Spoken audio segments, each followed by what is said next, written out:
Nearly half of Americans over 60 cannot afford their basic daily costs in 2025. What's the difference between financial security and financial disaster in retirement?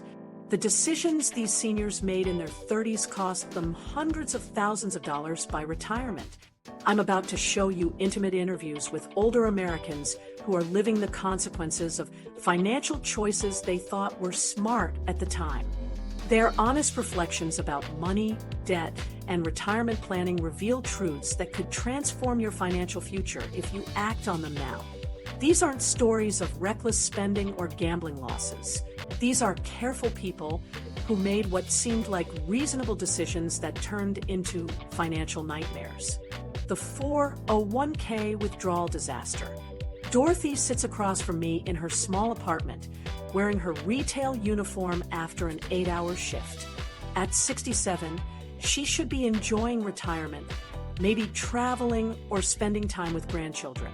Instead, she's folding clothes at a department store for $12 an hour because of one decision she made 8 years ago. I had $180,000 in my 401k when I was 59, Dorothy says, her voice steady but her eyes showing the weight of regret. I thought I was being smart. I wanted to buy a house, and that money was just sitting there. I figured I'd use it for the down payment and still have plenty left over. What Dorothy didn't understand was how the tax system treats 401k withdrawals. She took out the entire amount at once, thinking she was making a strategic financial move. The reality hit her the following April when she filed her taxes. The tax bill was $54,000. She says, I went from thinking I had $180,000 to realizing I actually had $126,000 after taxes. But that wasn't the end of it. The early withdrawal penalty added another $18,000 to her costs. Dorothy had withdrawn her money before age 59 and a half, triggering the IRS penalty of 10% on the entire amount. Combined with federal income tax at roughly 30% for her bracket and state taxes, she lost $72,000 of her retirement savings to the government. I remember sitting at my kitchen table with the tax forms, and the math just didn't make sense. Dorothy recalls, how could $180,000 become $108,000? I kept rechecking the numbers, but they were right. Dorothy bought her house with the remaining money, but the hidden costs kept coming. Property taxes, maintenance, homeowners insurance, and utilities ate into her budget faster than she anticipated. Without her 401k funds to fall back on, every unexpected expense became a crisis. Social Security on its own replaces only about 40% of pre-retirement income on average, making her lost savings even more devastating. The roof needed repair 3 years after I bought the house. That was $8,000 I didn't have. Then the furnace went out the next winter. Another $4,500. I started using credit cards for these things because I didn't have savings anymore. The compound interest she destroyed haunts her most. Dorothy shows me a calculation her neighbor helped her work out. If she had left that $180,000 in her 401k and continued working until 65, the money would have grown to approximately $285,000. If she had waited until 67, her current age, it would be worth over $350,000. I think about that number every single day, she says, her voice cracking slightly. I could have had $350,000 right now. Instead, I have a house with a mortgage I'm still paying and about $12,000 in my checking account. Dorothy's work schedule reflects her financial reality. She works 32 hours a week at the retail store, standing for most of her shift. Her knees ache, her back hurts, and she takes medication for arthritis that makes the physical demands harder. She never imagined she'd be working in her late 60s. My coworkers are mostly in their 20s and 30s. They're nice to me, but I can see in their eyes that they wonder what I'm doing there. Sometimes I wonder the same thing. The house she bought with her 401k money isn't the dream home she envisioned. It's a modest 3-bedroom ranch that needs constant upkeep. The neighborhood has declined since she moved in, and the property value hasn't increased as much as she hoped. I thought I was investing in my future by buying this house, Dorothy explains. But a house is just a place to live. It's not really an investment unless you're planning to sell it and move somewhere cheaper. And where would I go? Dorothy's biggest regret isn't the house purchase itself, but her complete misunderstanding of how 401k withdrawals work. She thought the money was hers to use however she wanted, like a savings account she had been contributing to for decades. Nobody ever explained to me that taking money out early would cost so much, she says. I knew there would be taxes, but I thought maybe 20%. I had no idea about the penalty or how much the taxes would actually be. The IRS doesn't consider personal circumstances when applying early withdrawal penalties. Dorothy's desire to own a home, her job situation, or her financial needs didn't matter. The rules applied regardless of her reasons or intentions. The penalty is 10% of whatever you take out, period, Dorothy explains, having learned this lesson the expensive way. It doesn't matter if you're buying a house, paying for medical bills, or anything else. The government gets their money first. Dorothy now works until 7 p.m. most weekdays and every other weekend. Her retirement dreams included volunteer work, maybe some travel, and time to pursue hobbies she never had time for during her working years. Instead, she's dealing with difficult customers and learning new computer systems for inventory management. I see people my age coming into the store, shopping with their grandchildren, and I know they're retired, she says. They have that relaxed look about them. They're not watching the clock or worrying about their manager calling them in for extra shifts. The financial statements Dorothy keeps tell the story of her lost opportunity. She can trace exactly how her money would have grown if she had left it alone. The compound interest would have added thousands of dollars every year, money that would be working for her now instead of her working for money. I understand now that your 401k isn't money you have, Dorothy says, looking directly at the camera. It's money you're saving for later. When you take it out early, you're not just losing that money. You're losing all the money it would have become. Dorothy's story demonstrates how one financial decision can reshape an entire retirement. Her dream of homeownership became reality, but at a cost that continues to affect her daily life 8 years later. Yet her situation could be worse. At least she has some income from work to supplement what little she receives each month. When Social Security isn't enough, Robert's story reveals what happens when Social Security becomes your only retirement plan. At 69, he sits at his small kitchen table, surrounded by bills and receipts, his construction workers' hands still bearing the calluses from 4 decades of physical labor. He never expected to be calculating whether he can afford both his blood pressure medication and a week's worth of groceries. I worked construction for 42 years, Robert says, his voice carrying the weight of someone who believed hard work would guarantee security. I started when I was 18, right out of high school. Concrete, framing, roofing, demolition, I did it all. I figured if I worked that long and paid into Social Security every single week, it would take care of me when I got old. Robert's Social Security check arrives on the 3rd Wednesday of every month, $1,847. When he first calculated this amount before retiring, it seemed reasonable. He had paid off his car, and his apartment rent was manageable.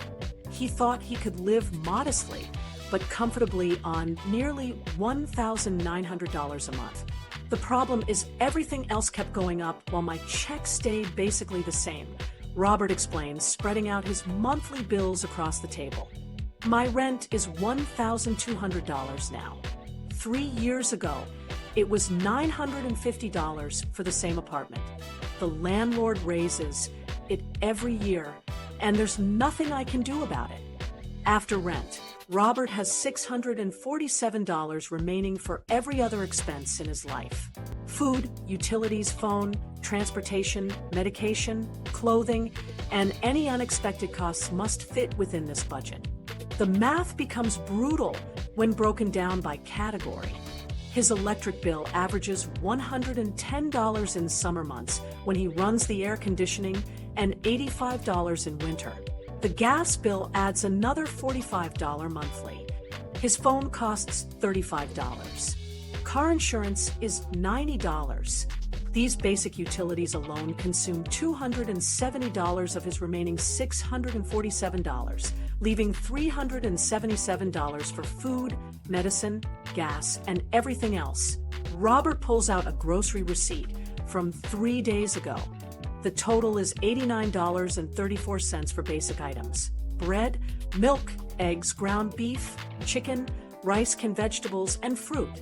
He shows me an identical receipt from 2022 for similar items totaling $45.12. This is the same stuff I always buy, Robert says, pointing to the items listed. Same brands, same quantities. But look at these prices. A dozen eggs cost $3.89 now.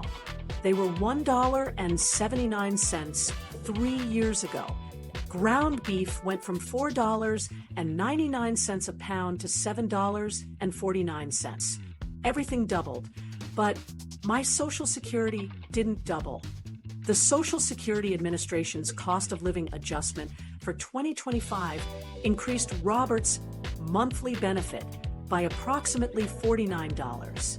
While this represents a 2.5% increase, Robert's actual living costs have risen much faster than this adjustment covers. They gave me an extra $49 a month to help with inflation, Robert says with a bitter laugh. My rent alone went up $250 a year. The grocery bill went up more than that. $49 doesn't even cover 1 week of the price increases I'm seeing. Robert's medicine cabinet tells another story of impossible choices.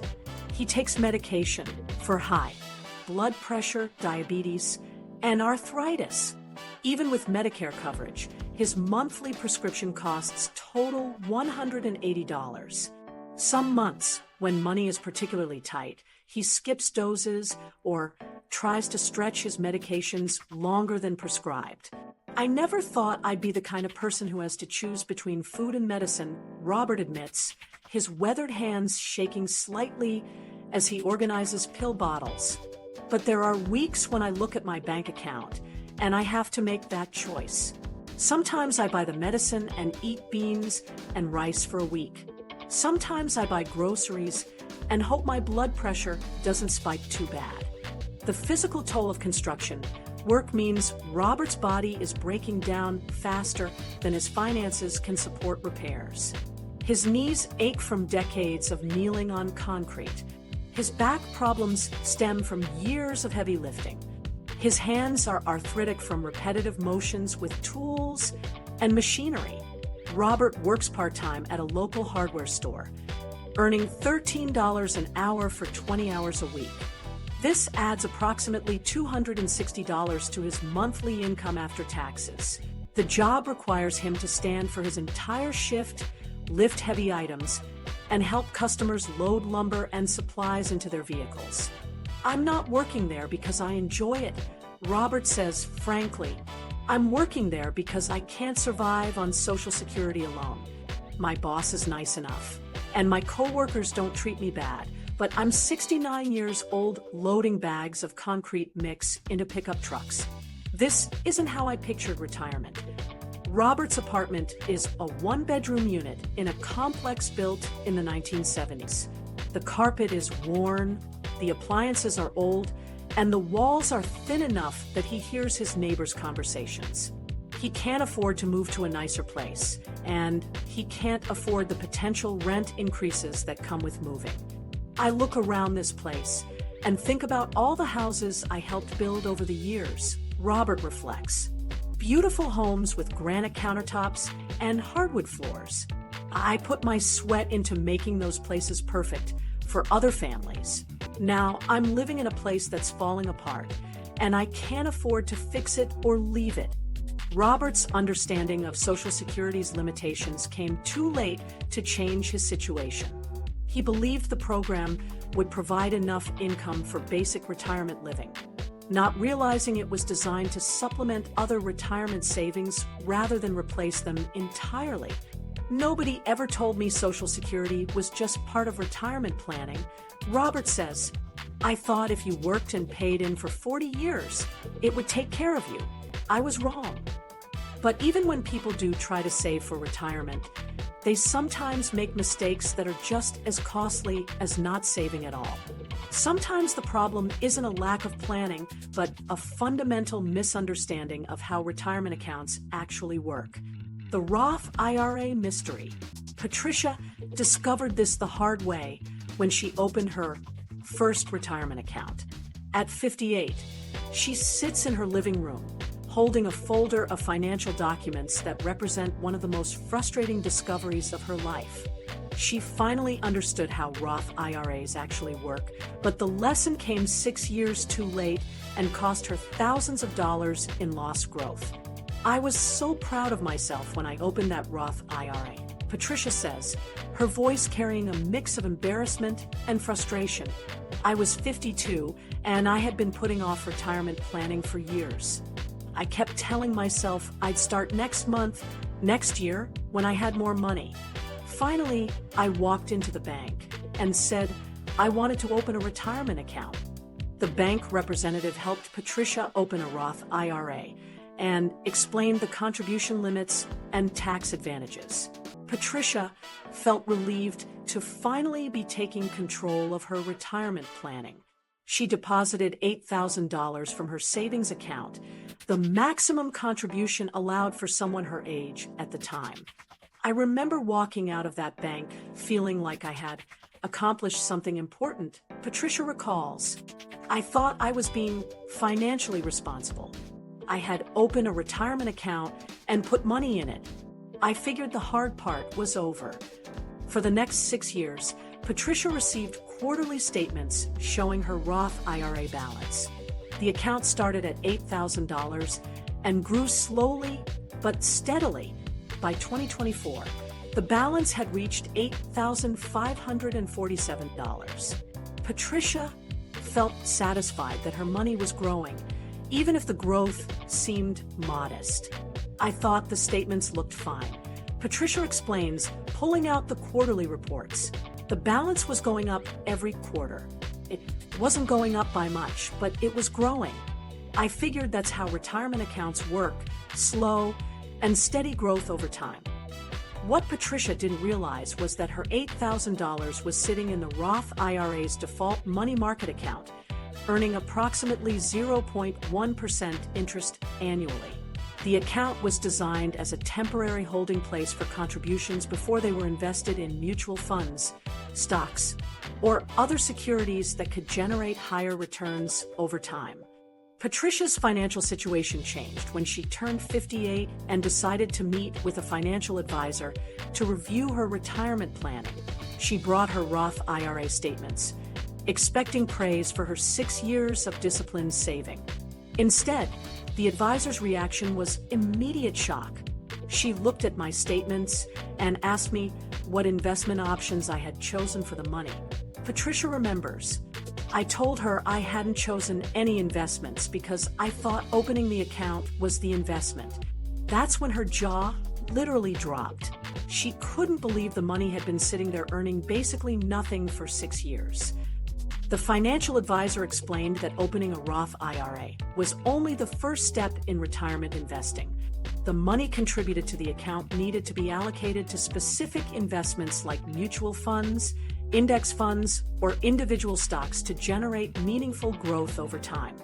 Nobody at the bank explained this to me. Patricia says, her confusion still evident years later. They helped me open the account and deposit the money, but they never said I needed to do anything else.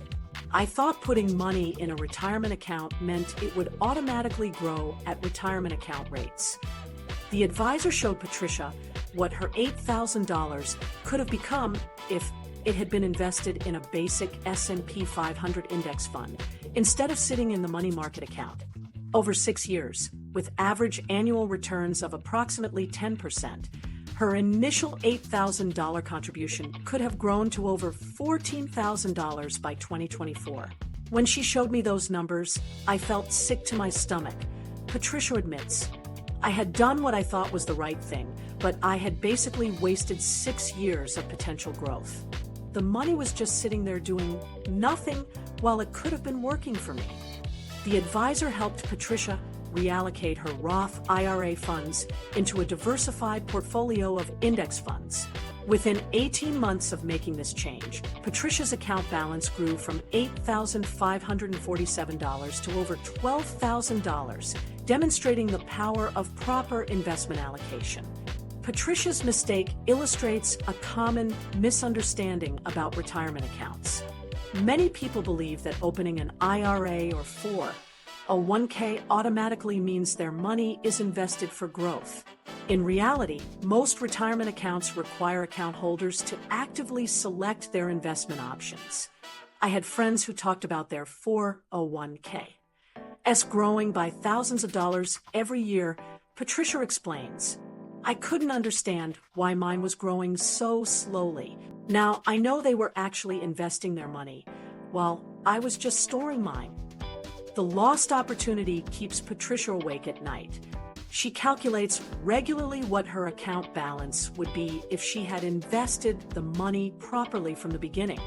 The difference between what she has and what she could have had grows larger every month as compound interest works on a smaller base than it should have. My expensive lesson was learning that opening a retirement account is just step one. Patricia says, looking directly at the camera. Step 2 is actually investing the money you put in there. Without step 2, step 1 is almost worthless. Patricia now contributes regularly to her properly invested Roth IRA and has educated herself about different investment strategies. She reads financial publications and attends seminars about retirement planning, determined not to make similar mistakes with her future contributions. But even when people do everything right with their retirement planning, life has a way of destroying decades of careful preparation in a matter of months.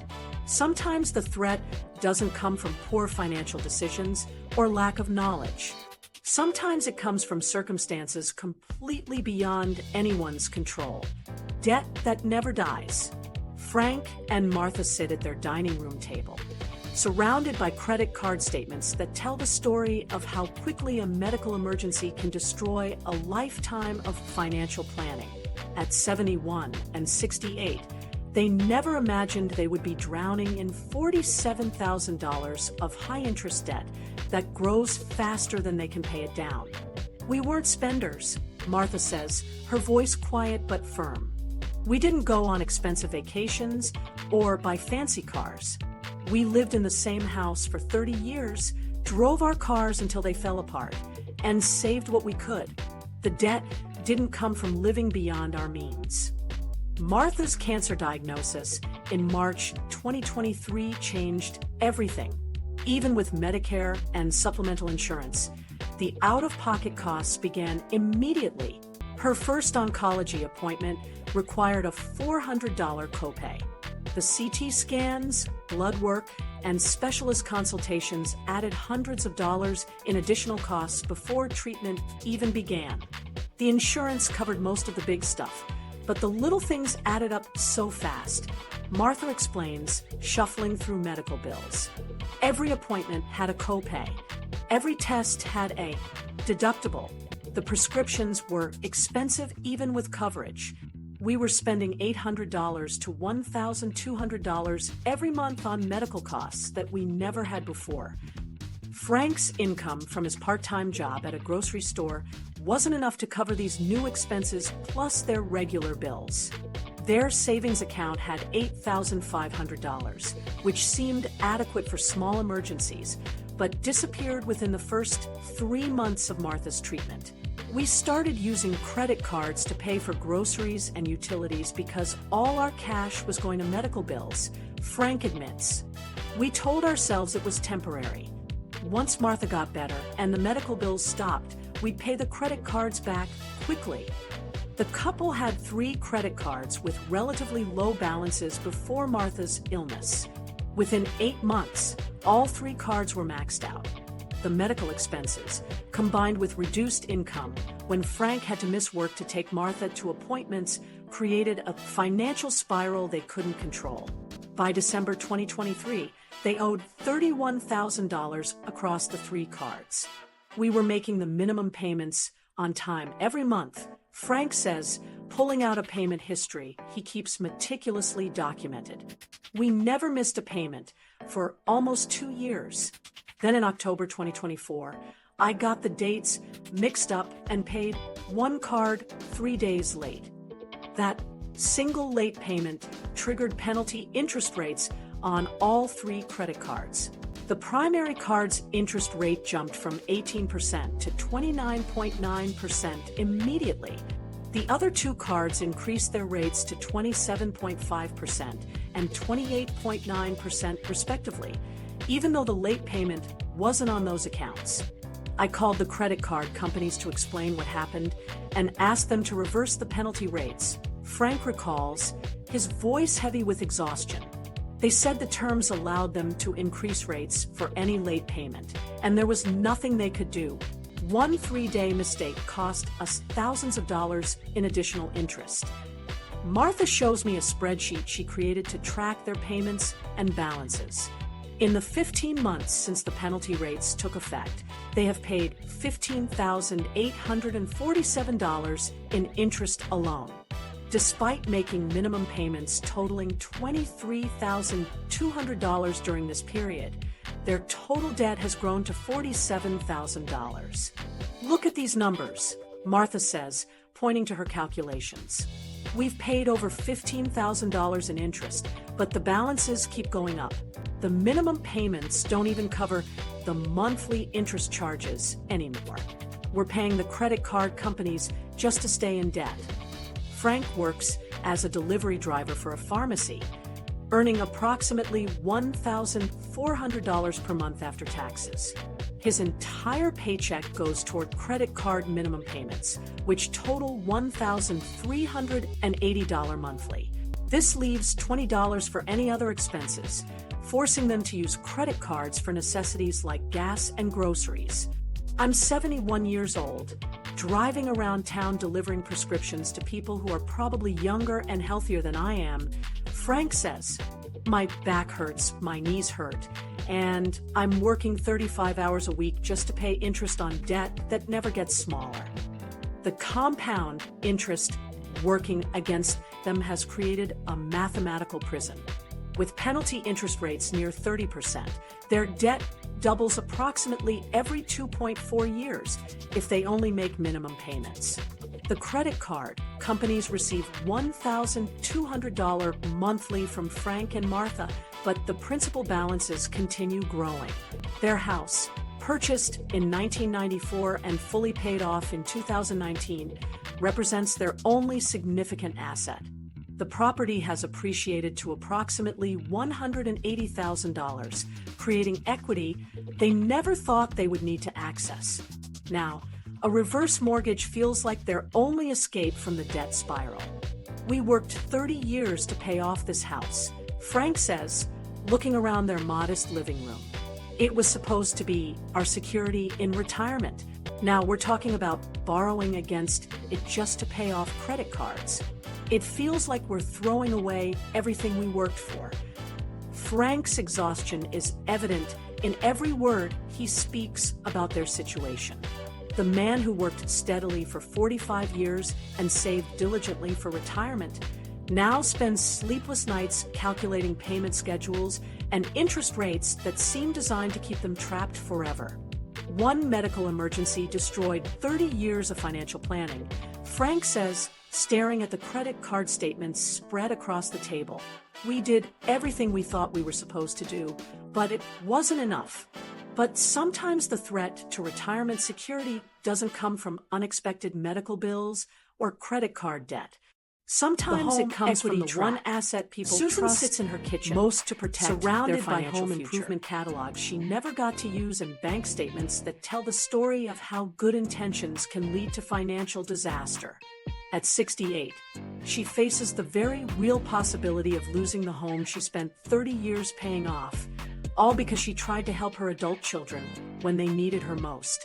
I made my last mortgage payment in 2019, Susan says, her voice carrying both pride and regret. 30 years of payments, never missed one.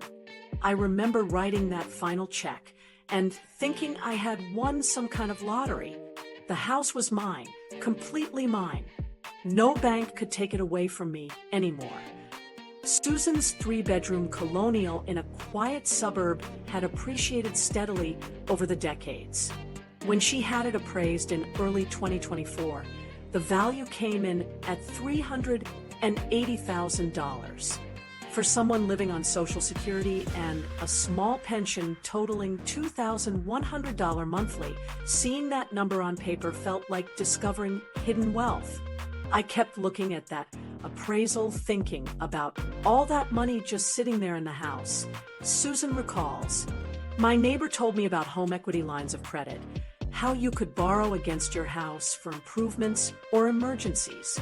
It seemed like a smart financial move to have access to that money if I needed it." Susan applied for a home equity line of credit through her local bank, qualifying for $150,000 based on her home's value and her debt-free status. The initial interest rate was 4.2%, making the monthly payments on any borrowed amount seem manageable. She planned to use the money for a new roof, updated kitchen appliances, and bathroom renovations that would make the house more comfortable and valuable. The bank made it seem so simple, Susan explains, showing me the original loan documents. They said I could borrow what I needed when I needed it and only pay interest on what I actually used. The rate was low, and the payments looked reasonable on paper. But Susan's carefully laid plans changed when her youngest son, David, lost his job in the summer of 2024. David, 35, had been laid off from his marketing position and was struggling to find new work while supporting his wife and 2 young children. His unemployment benefits covered only a fraction of his monthly expenses. David called me crying. Susan remembers her maternal instincts still evident in her voice. He said they were going to lose their apartment if he couldn't come up with 3 months' rent. His kids are 4 and 7 years old. I couldn't let my grandchildren be homeless when I had access to money that could help. Susan drew $15,000 from her home equity line to help David with his rent and utilities. 2 months later, her daughter Sarah needed $8,000 for car repairs and unexpected medical bills. Her middle son, Michael, required $12,000 when his small business hit a rough patch during the slow winter months. Each time, it felt like an emergency that I could solve, Susan says, reviewing the withdrawal history from her home equity account. I wasn't spending the money on myself or on luxuries. I was helping my children through difficult times that seemed temporary. I figured they would pay me back once they got back on their feet. Within 8 months, Susan had borrowed $47,000 from her home equity line of credit. None of the money went toward the home improvements she had originally planned. The kitchen appliances still dated from the 1990s, the roof still leaked during heavy rains, and the bathroom fixtures remained unchanged from when she bought the house. The Federal Reserve's interest rate adjustments throughout 2024 turned Susan's manageable debt into a financial nightmare. Her home equity line of credit carried a variable interest rate tied to the prime rate. As the Fed raised rates to combat inflation, Susan's monthly payments began climbing steadily. The payments started at about $180 a month when I first borrowed the money, Susan explains, pulling out her monthly statements. By September, it was $285.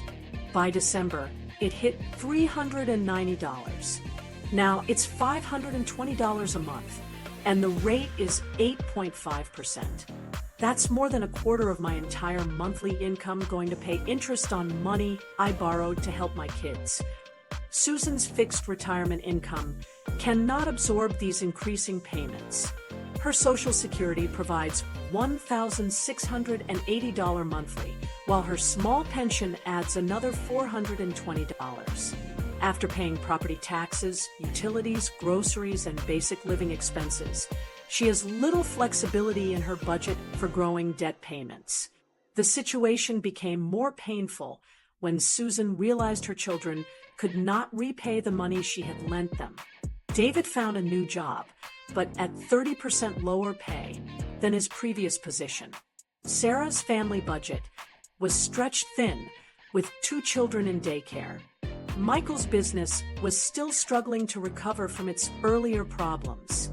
They all feel terrible about it, Susan says, defending her children despite her circumstances. They want to help me, but they can't. David's barely making ends meet with his new salary. Sarah and her husband are saving for a house down payment. Michael is still trying to keep his business afloat. I can't ask them to sacrifice their futures to fix my mistake. Susan now faces an impossible choice between keeping her home and managing her debt. The home equity line of credit gives the bank the right to foreclose if she cannot make payments, just like a traditional mortgage.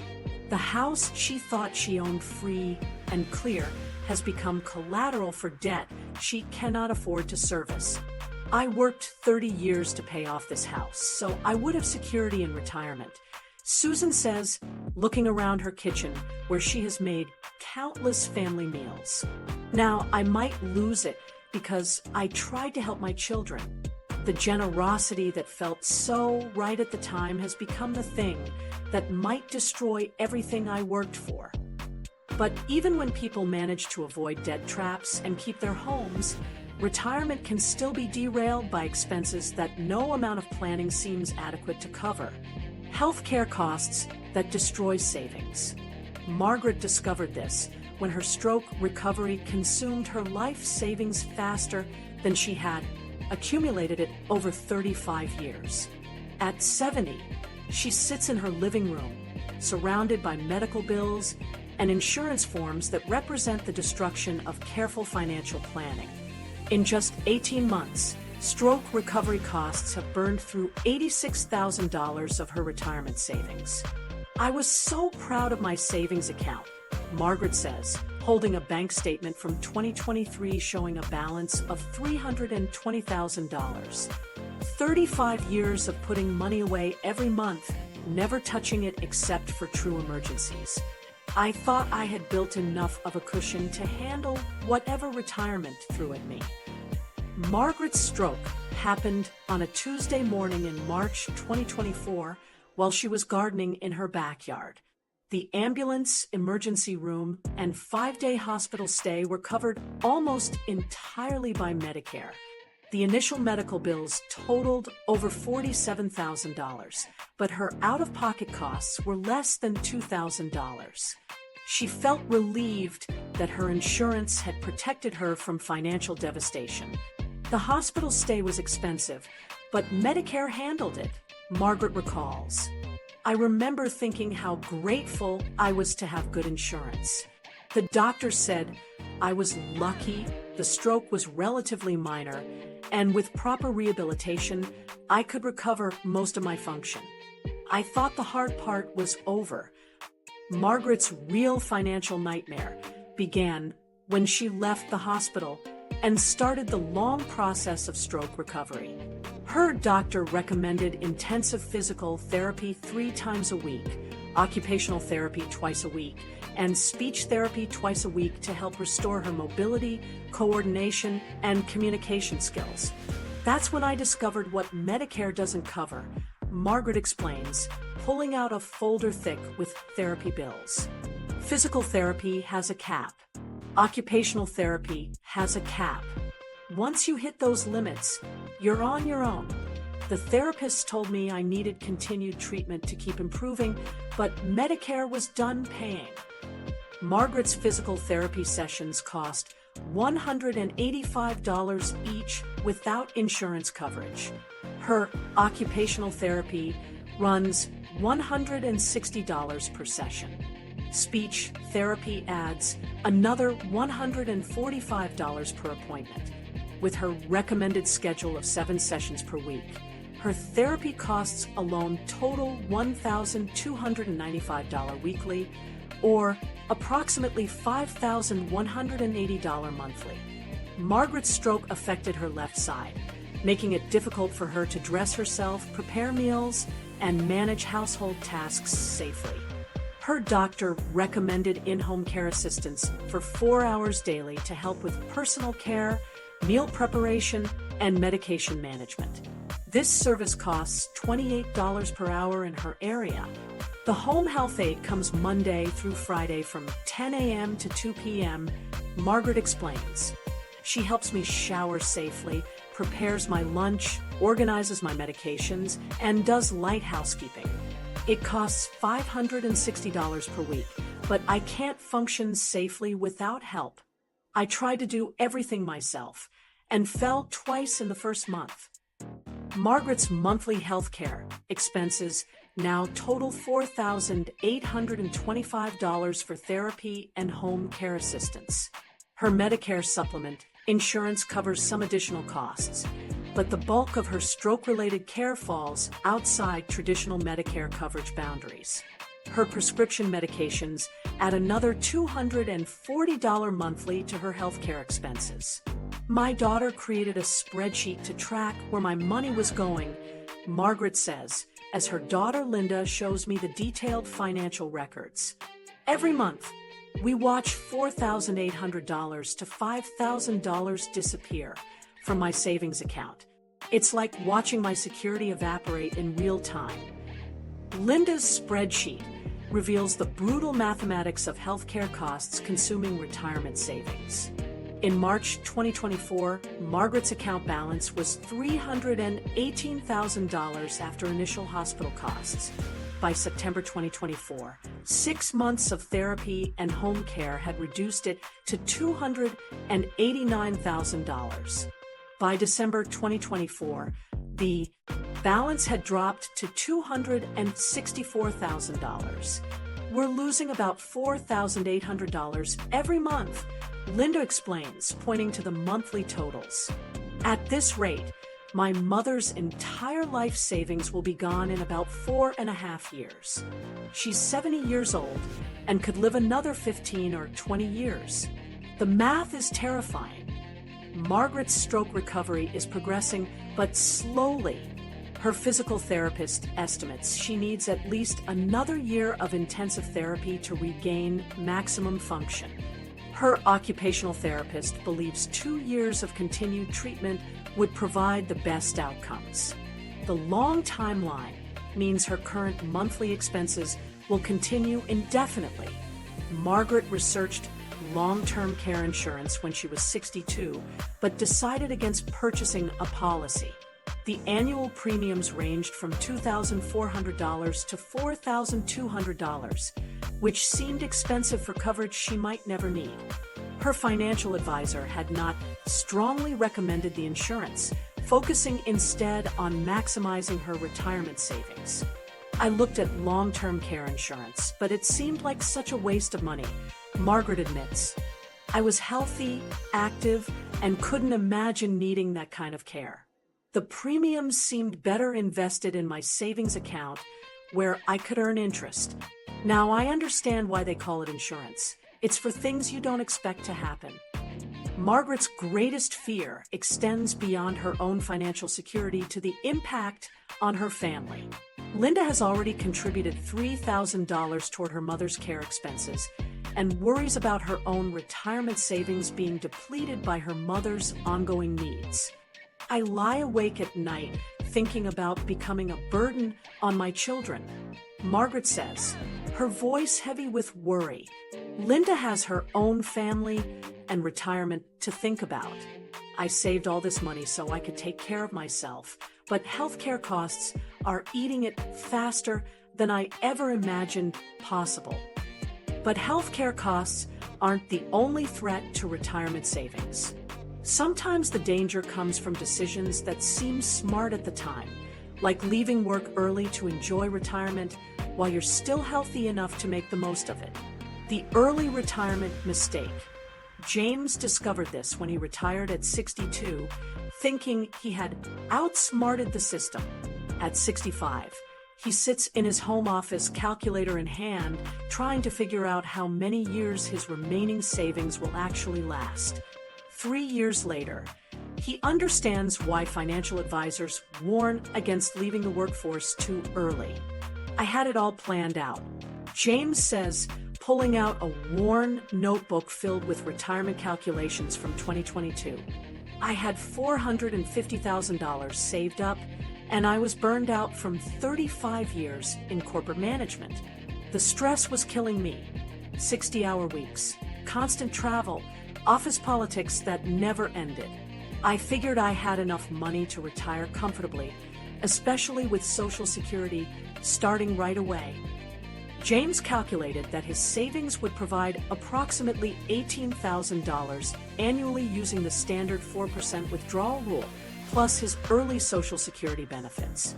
On paper, his retirement income looked adequate for a modest lifestyle. The reality has proven far different from his projections. The first shock was my Social Security check, James explains, showing me his benefit statement. I get $1,640 a month now.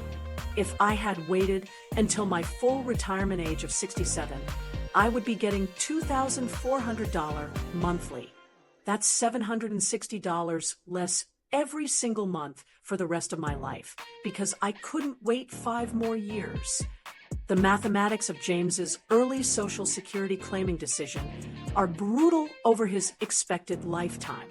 The $760 monthly difference equals $9,120 annually in lost benefits over a 20-year retirement. This decision will cost him $182,400 in reduced Social Security income, not accounting for cost of living adjustments that would compound the loss. James's $450,000 portfolio has shrunk to $380,000 over 3 years, despite his careful withdrawal strategy. Market volatility in 2023 and 2024 reduced his account values, while inflation has forced him to withdraw more money than planned to maintain his standard of living.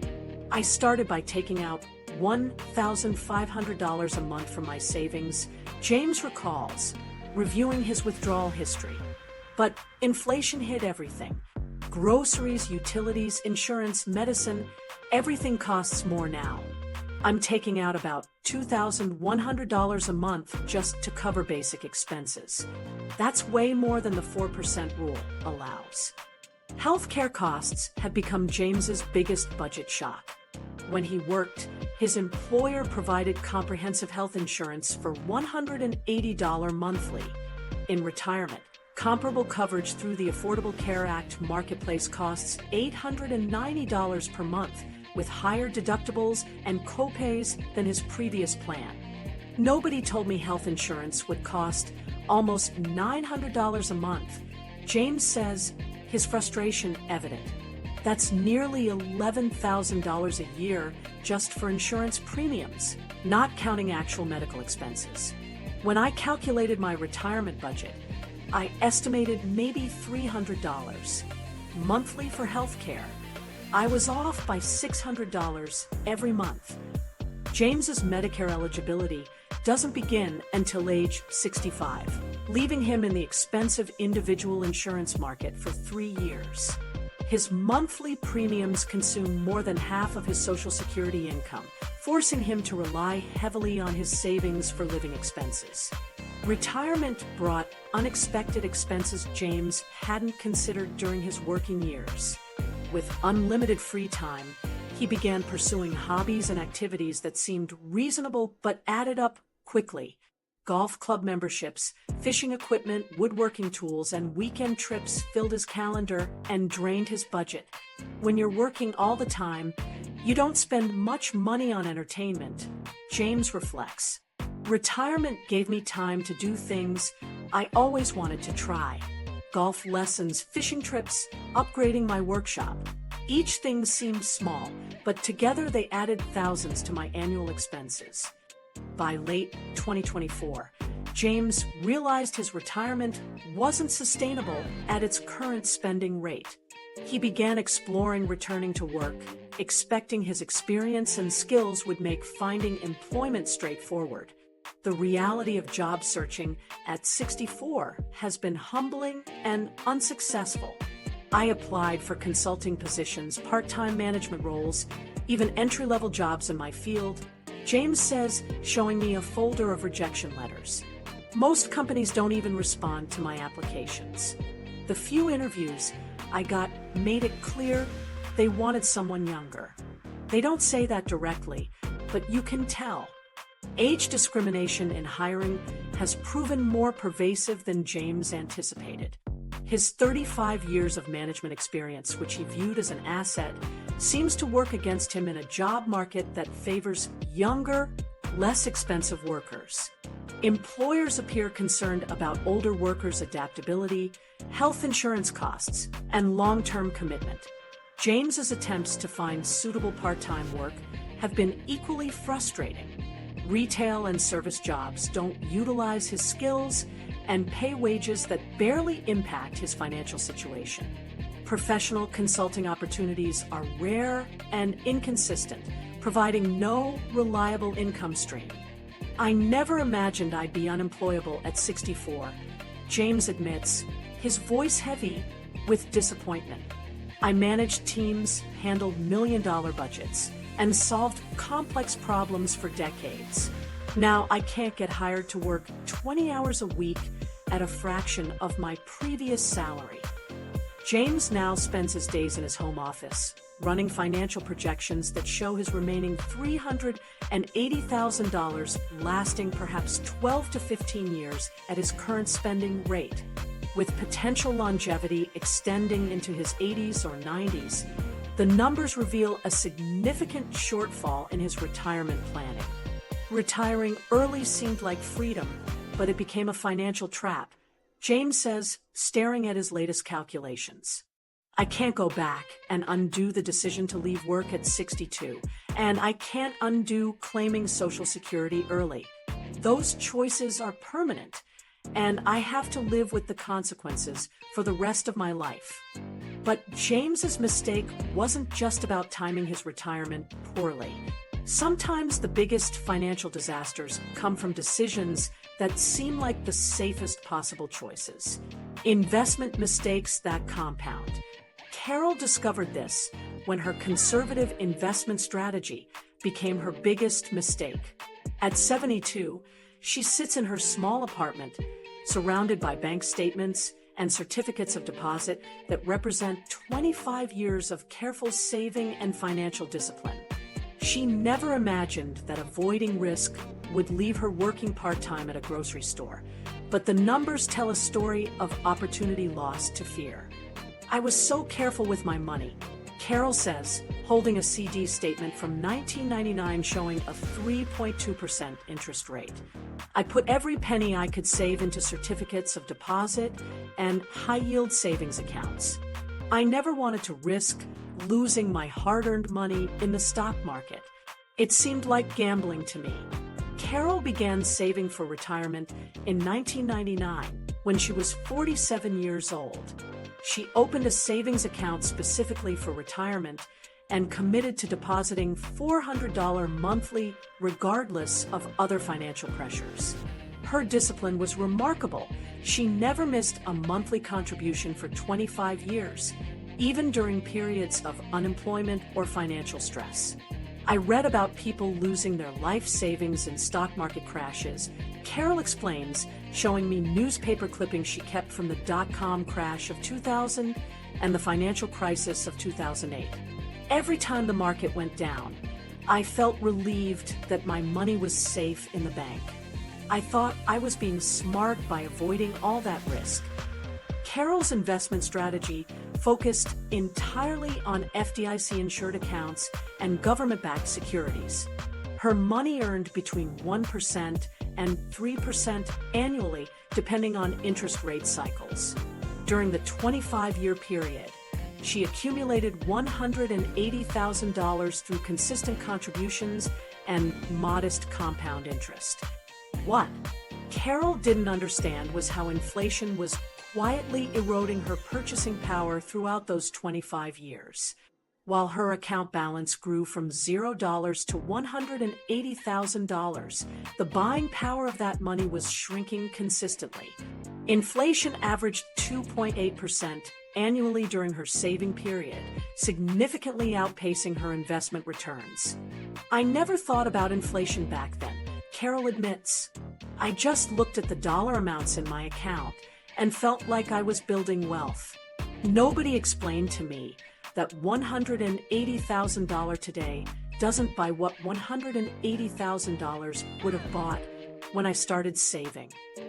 Carol's financial advisor calculated that her $180,000 in 2024 has the same purchasing power as approximately $95,000 had in 1999.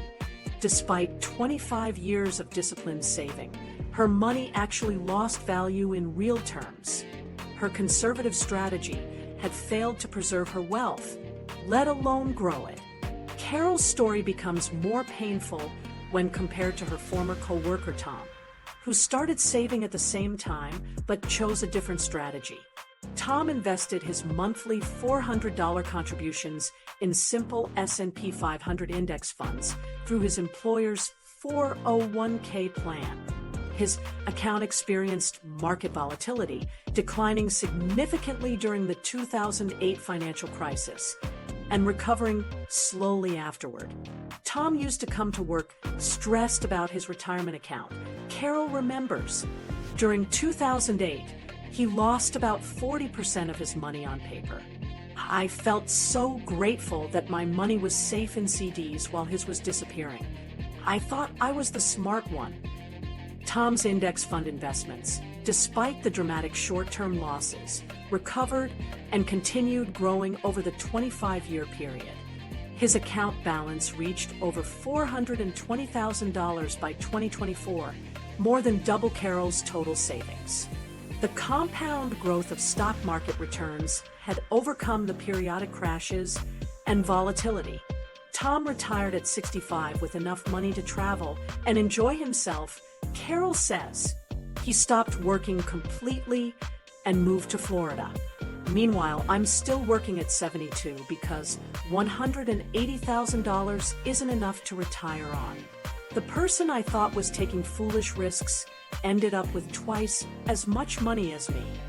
Carol's fear of market volatility had cost her more than any stock market crash could have. Her safe strategy had subjected her to inflation risk, which proved more devastating than the market risk she had worked so hard to avoid. The guaranteed losses from inflation exceeded the potential losses from market downturns. "I lost money every single year for 25 years, and I didn't even know it," Carol reflects. "At least with the stock market, you might lose money some years and make money other years. With my strategy, I was guaranteed to lose purchasing power every year because inflation was always higher than my returns." The financial advisors Carol consulted during her 50s had confirmed her conservative approach without adequately explaining the long-term consequences. They focused on the safety of her principal rather than the growth needed to maintain purchasing power over decades of retirement. Carol now works 25 hours per week at a grocery store, earning $13 per hour to supplement her Social Security income. Her body aches from standing for long shifts, and she struggles with tasks that require lifting or repetitive motions. At 72, she had envisioned a retirement filled with leisure activities, not scanning barcodes and bagging groceries.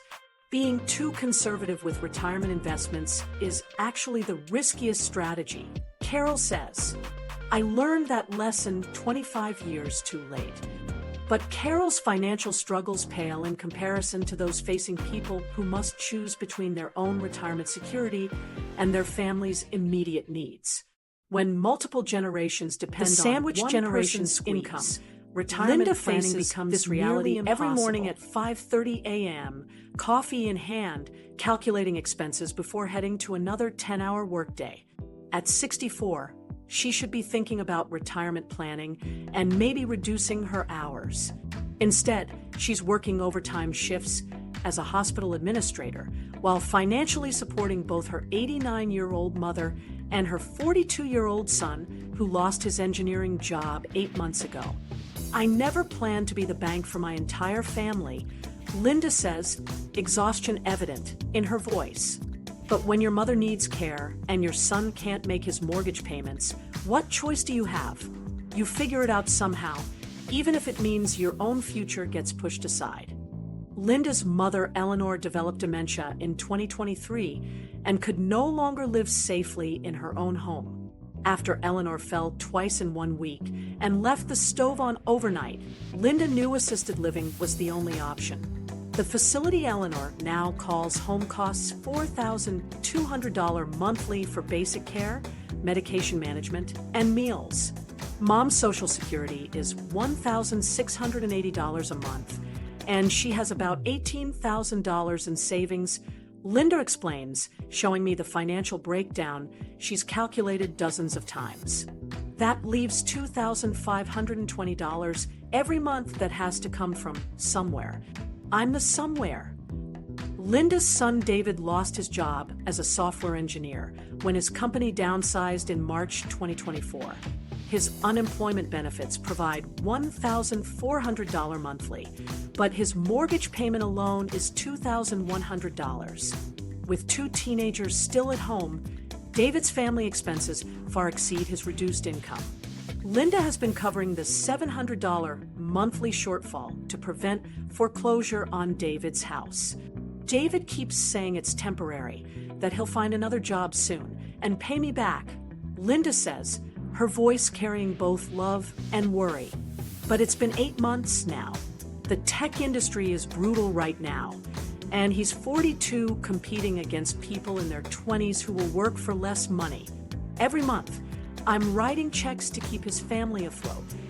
Linda's monthly family support totals $3,220 to $2,520 for her mother's assisted living gap and $700 for David's mortgage assistance.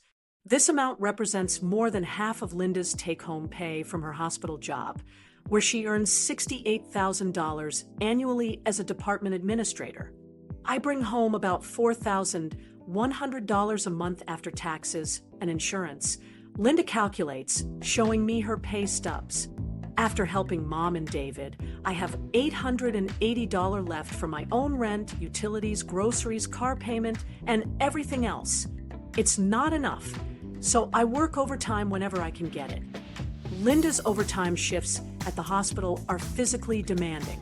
She works 12-hour days managing patient records, coordinating with insurance companies, and handling administrative crises that arise in a busy medical facility. At 64, the long hours and stress take a toll her younger colleagues don't experience. The overtime hours Linda works provide an additional $800 to $1,200 monthly, depending on staffing needs and her availability. This extra income covers her basic living expenses, but leaves nothing for retirement contributions or unexpected costs.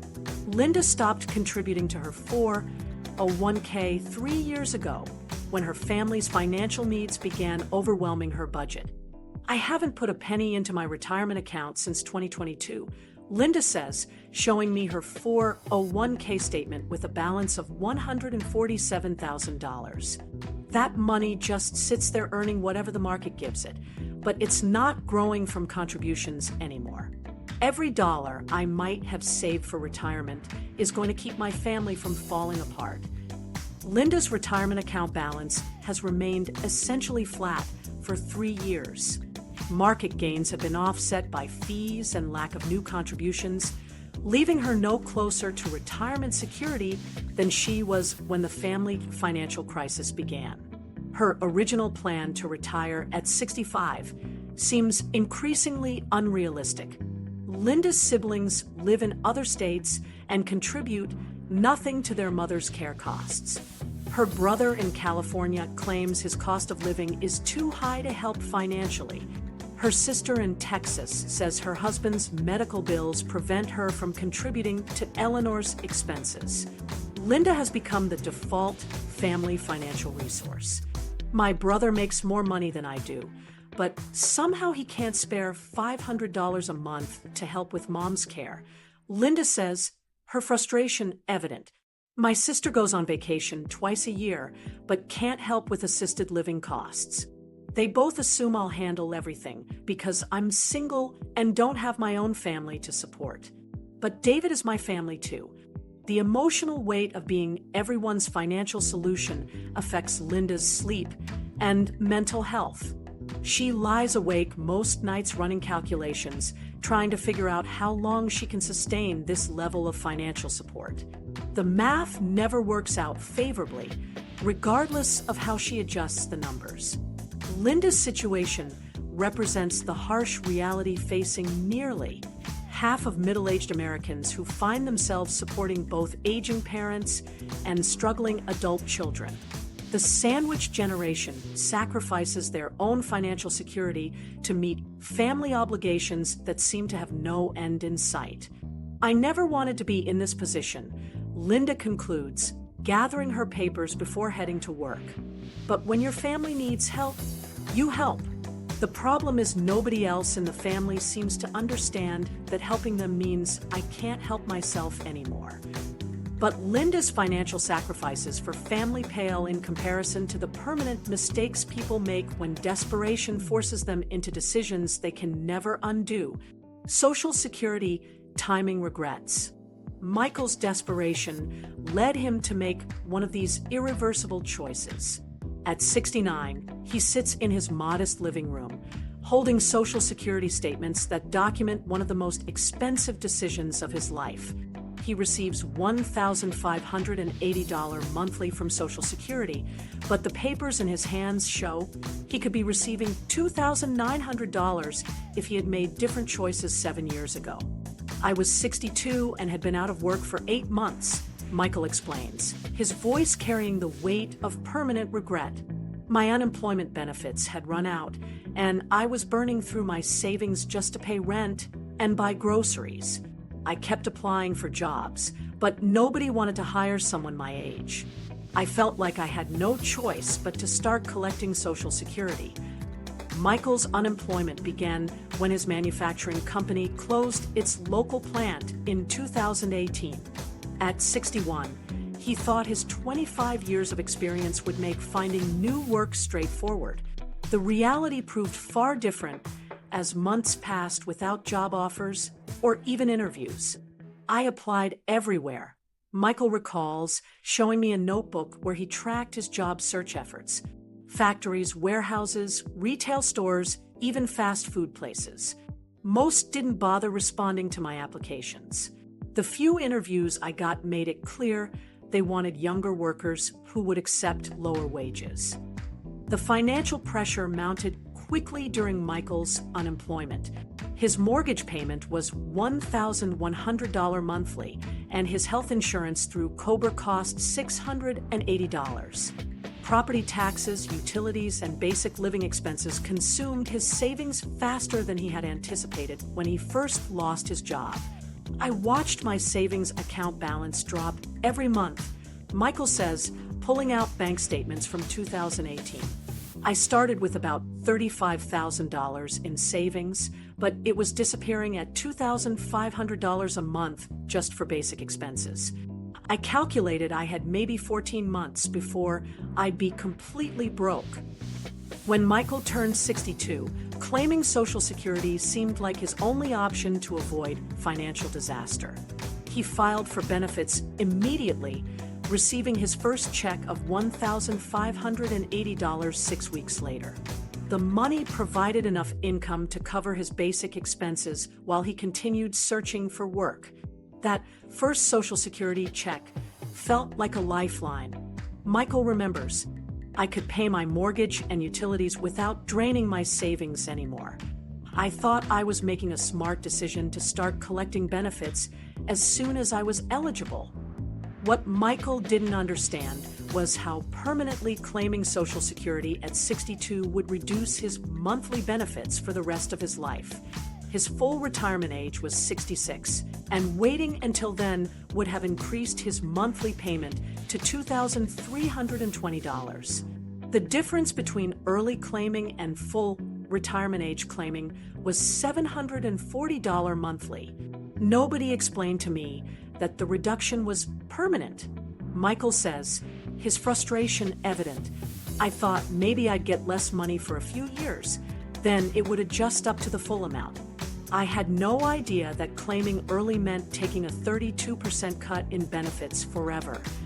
The Social Security Administration's benefit calculation reduces payments by approximately 6.7% for each year benefits are claimed before full retirement age. Michael's decision to claim 4 years early resulted in a permanent reduction of nearly 27% from his full retirement age benefit amount. The math is brutal when you calculate it over a lifetime. Michael explains, showing me calculations he's done repeatedly. $740 less every month for potentially 20 or 25 years. That's $8,880 less per year, and over 20 years, it's $177,600 in lost benefits. I gave up almost $180,000 because I couldn't wait 4 more years. Michael's regret deepened when he learned about delayed retirement credits that increase Social Security benefits by 8% for each year claiming is delayed past full retirement age. If he had waited until age 70 to claim benefits, his monthly payment would be $2,900 instead of the $1,580 he receives now. The difference between what I get and what I could have gotten is $1,320 every month. Michael calculates, the pain of this realization evident in his voice. That's nearly double what I'm receiving. Over my lifetime, that decision to claim early instead of waiting until 70 could cost me over $350,000 in lost benefits. Michael eventually found part-time work at a hardware store when he was 64, but the income was modest and didn't change his Social Security situation. Once benefits begin, the claiming decision cannot be reversed except in very limited circumstances that didn't apply to Michael's situation. I tried to find out if there was any way to give the money back and restart my benefits at a higher amount. Michael says, the Social Security office told me that once you claim benefits, that's it. The decision is permanent. There's no going back and trying again. Michael's health remains good at 69, which makes the long-term financial impact of his early claiming decision even more significant. His doctor expects him to live well into his 80s, meaning he could receive the reduced benefit amount for 15 to 20 more years. My father lived to 87, and my mother made it to 84, Michael reflects. If I live that long, I'll be collecting this reduced benefit for another 15 to 18 years. Every month for the rest of my life, I'll be reminded of that decision I made when I was desperate and didn't understand the consequences. The Social Security statements Michael keeps serve as a constant reminder of opportunity lost. The documents clearly show what his benefits would have been at different claiming ages, making the cost of his decision impossible to ignore. I keep these statements because I want to remember this lesson. Michael says, holding up the benefit projections. When you're desperate and under financial pressure, you make decisions that seem necessary at the time. But some decisions have consequences that last forever. Michael's story illustrates how unemployment and financial pressure can force people into permanent decisions that affect their entire retirement. His choice to claim Social Security at 62 seemed logical given his circumstances, but the long-term cost continues to compound every month.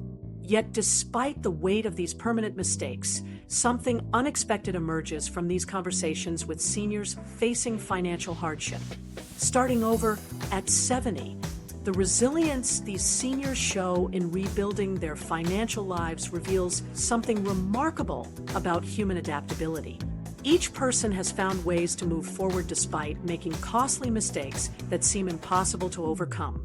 Dorothy transforms her retail experience into something more meaningful through her online craft business. After her shifts folding clothes at the department store, she spends evenings creating handmade jewelry and decorative items that she sells through an online marketplace. Her monthly earnings range from $300 to $500, money that covers her prescription medications and occasional car repairs. The work gives her purpose beyond survival, allowing her to use creative skills she never had time to develop during her working years. She photographs her products with her smartphone, writes detailed descriptions, and handles customer service messages with the same attention to detail she brings to her retail job. Dorothy has learned to package items professionally and calculate shipping costs accurately. Her customer reviews consistently praise both the quality of her work and her prompt communication. The craft business doesn't solve her financial problems, but it provides supplemental income and reminds her that starting over at 67 is possible. Robert's volunteer work at the local food bank connects him with others facing similar struggles while extending his limited budget. 3 mornings a week, he sorts donations, stocks shelves, and helps distribute groceries to families who need assistance. The work provides social interaction that his part-time hardware store job cannot offer, and he often receives fresh produce and pantry staples that volunteers are allowed to take home. Robert has formed friendships with other volunteers, many of whom are also working seniors dealing with financial challenges. They share tips about discount grocery stores, free community events, and resources for older adults. His volunteer supervisor, recognizing his reliability and people skills, has offered him additional paid hours during busy periods. Robert's combination of volunteer work and part-time employment creates a social network that makes his financial limitations feel less isolating. Patricia finally understands how retirement investing actually works and contributes $500 monthly to her properly allocated Roth IRA. Her account balance has grown from $8,547 to over $15,000 in just 2 years of correct investing. She reads financial publications regularly and attends free investment seminars at her local library. Patricia tracks her account performance monthly, watching her money grow at rates she never imagined possible during those 6 years of earning 0.1% interest. She has learned about asset allocation, expense ratios, and rebalancing strategies that seemed completely foreign when she first opened her account. Patricia's financial advisor meets with her quarterly to review her portfolio and adjust her investment strategy as needed. She contributes the maximum allowed for someone her age and plans to continue working part-time for several more years to maximize her contributions. Her experience proves that understanding investment fundamentals at 58 can still provide meaningful retirement security, even after years of missed opportunity. Margaret has transformed her healthcare crisis into advocacy work that helps others avoid similar situations. She speaks at community centers, senior centers, and retirement planning seminars about the importance of long-term care insurance and healthcare cost planning. Her presentations include detailed breakdowns of her actual expenses and Medicare coverage gaps that shock her audience members. Margaret has researched long-term care options extensively and provides practical information about costs, coverage, and planning strategies. Her speaking engagements don't provide income, but they give her a sense of purpose and help others prepare for healthcare costs that could devastate their retirement savings. She has testified at state legislative hearings about Medicare expansion and long-term care policy. Margaret's advocacy work turns her painful experience into valuable education for others approaching retirement age. James counsels other pre-retirees about the hidden costs and challenges of early retirement through informal mentoring relationships. He shares his story at financial planning workshops and retirement seminars, explaining how healthcare costs, market volatility, and reduced Social Security benefits can undermine early retirement plans. James has become an expert on the true costs of early retirement and helps others calculate realistic budgets that account for unexpected expenses. His experience with age discrimination in job searching provides valuable insights for others considering early retirement. James emphasizes the importance of having substantial emergency funds and backup plans before leaving stable employment. His willingness to discuss his mistakes openly helps others avoid similar financial traps. These seniors demonstrate resilience that younger generations often lack when facing financial setbacks. They work physical jobs in their 60s and 70s without complaint, adapt to new technologies for online businesses, and learn complex financial concepts that intimidated them for decades. Their ability to start over when most people would consider themselves too old provides inspiration that extends beyond their individual circumstances. They have developed patience, persistence, and problem-solving skills that come from necessity rather than choice. These seniors have transformed their financial regrets into wisdom they share generously with anyone willing to listen. Their stories serve as both warnings and encouragement, showing that financial mistakes can be overcome with determination and smart planning. They offer practical advice based on real experience rather than theoretical knowledge. Their resilience and adaptability provide hope that financial recovery is possible regardless of age or circumstances. Yet their experiences also reveal a troubling pattern about how financial disasters unfold. The financial mistakes documented in these interviews follow a predictable sequence: lack of early education, decisions made under pressure, and consequences that compound over decades. Dorothy's $180,000 mistake. Robert's $647 monthly survival budget. Patricia's 6 years of wasted growth. These stories share one common thread: knowledge that came decades too late to matter. The difference between comfortable retirement and financial disaster often traces back to decisions made in your 30s, 40s, and 50s when retirement seemed impossibly distant. Every mistake these seniors made was preventable with proper education and planning. Understanding 401k withdrawal penalties, Social Security timing, investment basics, and healthcare cost planning could have saved them hundreds of thousands of dollars and years of financial stress. Start now, regardless of your age, because every day you wait makes recovery harder.